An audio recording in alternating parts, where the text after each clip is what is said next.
Baik, yang namanya ketakutan menurut saya datang dari dua hal. Ketakutan datang dari ketidaktahuan, yang pertama ya. Dan yang kedua, ketakutan datang dari terlalu tahu. Terlalu tahu. Coba, sekarang kalau semua orang sudah mengetahui setiap hal yang buruknya, dan misal gini ya, contoh, saya mau tanya sama siapapun yang bekerja. Ketika sebelum masuk ke perusahaan tersebut, pasti Anda melihat, perusahaan ini beken loh, TBK nomor 1 di Antero Antariksa gitu kan. Wah ini ternyata perusahaan terbesar semedan. Begitu masuk, kok berantakan manajemennya ya? Kok mau klaim duit susah sekali ya? Artinya apa? Ketika kita sudah terlalu tahu, kita pun akhirnya menjadi takut. Kok jadi kayaknya kurang bonafit, tiba-tiba jadi takut. Ada yang kedua, ada yang tidak tahu, jadi menjadi takut. Jadi dia tidak tahu sama sekali, dia takut. Misalnya, saya mau ngambil uang di ATM. Gimana sih cara ngambil uang di ATM? Saya jelasin ya, bahwa jangan sampai salah PIN-nya. PIN 3 kali ditelan. Ingat, takut ya. Karena apa? Karena tidak pernah melakukan. Jadi kita selalu datang dari dua. Tapi kalau dari saya suruh pilih. Lebih baik tidak tahu atau tahu. Saya lebih baik tahu. Kenapa? Karena ketika tahu, Anda itu sebenarnya punya pilihan. Kalau tidak tahu, Anda tidak punya pilihan, terasa tidak punya pilihan. Jadi buat teman-teman yang hari ini merasa fear, saya juga berada di dalam waktu yang sama dengan Anda. Bedanya apa? Ketika saya sudah mengetahui, saya tahu bahwa pasar modal kita kemarin ada kasus ini dan itu, Anda mungkin tambah takut lagi. Tapi yang penting adalah Anda punya pengetahuan. Pengetahuannya apa? Seperti yang tadi.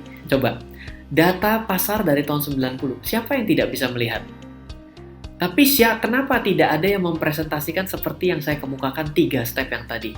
Dengan melihat 3 step yang tadi, Anda tiba-tiba menjadi lebih yakin. Oh, ternyata pasar kita seberapa buruknya pun selalu kembali. Oh, yang kedua, ternyata pasar kita ketika turun kembalinya bisa 2 kali, 3 kali lipat. Ketika dia kembali membutuhkan waktu memang lebih panjang. Itu adalah suatu hal yang kita tahu. Jadi kita membuat kita walaupun takut, ada suatu data yang membuat kita yakin untuk melangkah. Dengan konsekuensinya apa? Konsekuensinya kita salah. Nggak apa-apa. Toh ketika kita tidak memilih, kita tetap harus memilih kok. Pada akhirnya ya pilihan yang tidak dipilih itu sendiri. Jadi jangan pernah takut dengan yang namanya penurunan. Sama nih sebelum ini, saya barusan ini salah satu kantor saya nih, karena tadi saya nggak keburu untuk balik ke satu tempat. Di sini tadi terpanggil, Korayan, saya kok hari ini mau beli saham tapi kok saya takut ya? Ini karyawan saya gitu ya. Saya bilang kenapa takut? Saya takut membeli ke harga kemahalan. Saya bilang saya punya 2 data. Tuan A itu membeli saham setiap bulan selama 10 tahun. Tuan B seolah-olah sangat hebat. Sangat hebat bagaimana? Selalu berhasil membeli harga terendah setiap bulan selama 10 tahun. Yang mana Tuan B ini hampir nggak ada di dunia ini. Masa dia bisa membeli saham 120 kali pembelian di harga terendah? Itu berarti Mahadewa. Mahadewi sudah ada, ini ada Mahadewa. Oke, sekarang saya mau tanya, saya bilang, dengan data yang saya coba, dengan bursa Indonesia, dengan 2 kondisi ini, berapa selisih return Tuan A dan Tuan B? Dia jawab, 300%. Oke, saya kasih kabar buruknya, kurang dari 20%. Hah? Serius? Beli setiap bulan, tanpa tahu setiap awal bulan, dengan yang Tuan B membeli seolah-olah selalu di titik terendah, selisihnya hanya 20%. Menjadi tidak ada artinya, karena apa? Harus menebak benar 120 kali, betul? Menebak 2 kali aja udah mau mampus. Jadi 120 kali, Bo. Berarti chance of success Anda itu kan kurang dari 1%, toh? Iya dong, kan 100% dari 100 kali kan 1% masing-masing. Oke, versi pertama, saya punya jurus kedua.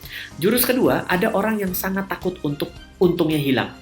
Dia lakukan begini, setiap tahun dia review untung dan rugi dia. Bila ada untung, misalnya 100 juta, masukin uang, ternyata jadi 150 juta. 50 jutanya diambil, masukin ke tempat yang lebih aman. Misal masukin deposito, masukin reksadana pendapatan tetap. Boleh? Boleh, siapa yang ngelarang? Tombol buy dan tombol sell selalu terbuka lebar gitu kan. Kecuali nggak bisa buy karena nggak punya duit. Oke, jadi apa yang terjadi ketika 100 juta ditarik 50 juta masukin ke tempat yang lebih aman? Dia lakukan selama 10 tahun dengan metode seperti ini. Di-review setiap tahun.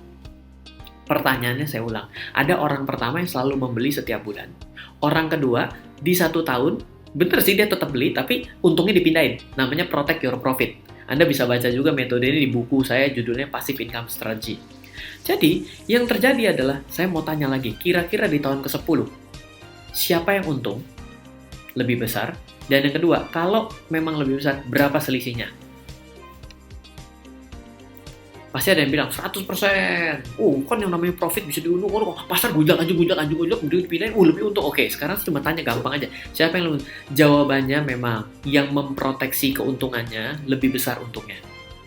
Jadi yang dipindahkan ternyata lebih besar. Tapi pertanyaan saya kasih lanjutkan, berapa selisih persentase untung kedua belah pihak ini?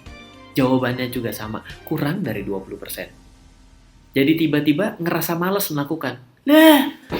Cuma gitu toh. Dapat selisih 20% dan capek pula. Mendingan saya tutup mata aja. Kenapa saya bisa cerita hari ini? Karena saya mengolah data. Ketika saya melihat data itu, apa yang mau saya akan lakukan? Itu suka-suka saya untuk kehidupan ke depan saya. Memang Anda akan bilang gini sih, Ryan, emang Anda yakin yang Anda kemukakan ini akan berhasil dan juga akan sama persis? Oke, saya tanya.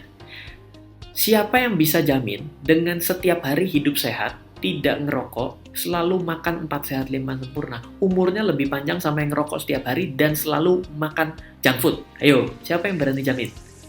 Gak berani dong. Tapi kok Anda masih tetap mau melakukan pola hidup sehat? Gak usah dong. Jadi rusak kan keyakinannya? Jelas jadi rusak pasti. Kenapa? Karena kita tidak bisa melakukan seperti itu. Kalau kita selalu men-challenge hal seperti itu, akhirnya kita hanya terjebak dengan satu keyakinan, dengan keyakinan lain. Akhirnya Anda cuma wait and see aja.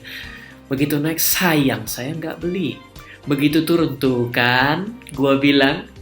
Terus mau naik dan mau turun juga tetap aja lu nggak ngapa-ngapain ya. Terus mau ngapain? Apa yang Anda mau lakukan dalam hidup ini loh? Ya, kira-kira kayak gitulah. Itu sebenarnya ada dalam setiap aspek kita kok. Terima kasih Anda telah menyaksikan RF Channel, sumber informasi dan inspirasi kecerdasan finansial, bisnis, dan strategi investasi oleh Ryan Filbert dan tim. Untuk mengundang Ryan Filbert mengikuti seminar, kelas, dan pelatihan yang diadakan RF Team maupun melakukan pemesanan buku-buku bestseller Ryan Filbert, silakan hubungi 089 5070 80789 089 5070 80789 atau ke info@trenamento.co.id info@trenamento.co.id.